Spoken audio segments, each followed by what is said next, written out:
3 दिन बाद ही क्यों चुनी जाती हैं मृतक की अस्थियां, क्या कहता है गरुड़ पुराण। हिंदू धर्म में मृत्यु के बाद अस्थियों को गंगा नदी में विसर्जित किया जाता है, लेकिन अस्थि विसर्जन से पहले मृत व्यक्ति की अस्थियां दाह संस्कार के 3 दिन बाद एकत्रित की जाती हैं।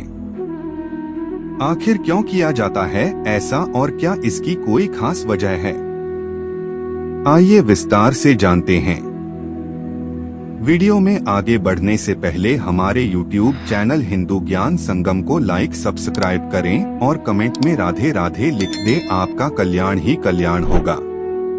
अस्थि विसर्जन किसी मृत व्यक्ति के दाह संस्कार के बाद किया जाने वाला एक अनुष्ठान है। इसका अर्थ होता है चिता में जल गए मृत व्यक्ति की हड्डियों और राख को जल में विसर्जित करना। शास्त्रों के अनुसार अस्थियों को पवित्र नदियों में ही विसर्जित करना चाहिए, जिसमें सबसे ज्यादा महत्व गंगा नदी का बताया गया है। इसलिए हर साल करोड़ों की संख्या में हरिद्वार और वाराणसी जैसे पुण्य स्थान पर देश के हर कोने से अस्थि विसर्जन के लिए आते हैं।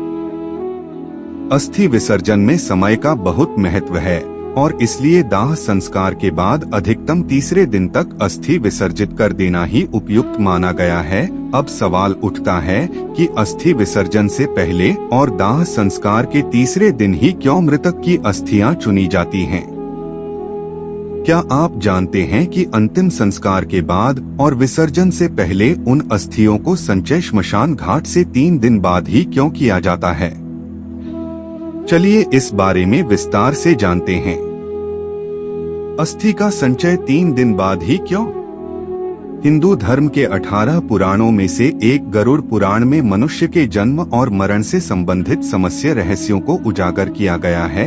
इन्हीं विचित्र रहस्यों के बीच गरुड़ पुराण में 3 दिन बाद अस्थि संचय करने के सही कारणों को बताया गया है और साथ ही अस्थि संचय के कुछ नियमों को वर्णन भी किया गया है, जिनमें से एक है मृत्यु के तीसरे, 7वें और 9वें दिन अस्थि संचय करना और साथ ही उनका विसर्जन 10 दिन के भीतर करना। दरअसल गरुड़ पुराण कहता है कि अंतिम संस्कार के तीसरे दिन अस्थि एकत्रित करना अति योग्य है, क्योंकि मंत्रों के उच्चारण की सहायता से अस्थियों में आकाश एवं तेज तत्वों की संयुक्त तरंगों का संक्रमण होता है, जो कि 3 दिनों के बाद कम होने लगती है। इसकी वजह से अस्थियों के चारों ओर निमित्त सुरक्षा कवच की क्षमता भी कम होने लगती है। ऐसे में अस्थियों के ऊपर कब्जा कर अनिष्ट शक्तियां यानी नकारात्मक शक्तियां उस मृत व्यक्ति की देह को कष्ट देने का प्रयास कर सकती हैं। कोई ऐसी स्थिति उत्पन्न न हो, इसलिए उससे पहले ही अस्थियों को श्मशान घाट से हटा लिया जाता है। लेकिन अस्थियां एकत्रित करने से पहले यह जान लेना जरूरी है कि जहां शव को अग्नि दी गई थी, अस्थियों को वहां से लाने से पहले उसकी पूजा करना अनिवार्य है। फिर श्मशान से अस्थियों का संचय करके उसे एक साथ पीतल की थाली में रखने के बाद सफेद कपड़े से ढक घाट ले जाना चाहिए। इसके साथ ही यह भी कहा गया है कि मृत्यु के दिन से 10 दिन तक किसी योग्य ब्राह्मण से गरुड़ पुराण जरूर सुनना चाहिए। यह पाठ उसी स्थान पर करना चाहिए जहां अंतिम बार मृत व्यक्ति के शरीर को अंतिम बार रखा गया था। साथ ही इस बात का भी ध्यान रखें कि इस पाठ को सूर्यास्त से पहले ही खत्म कर लेना चाहिए।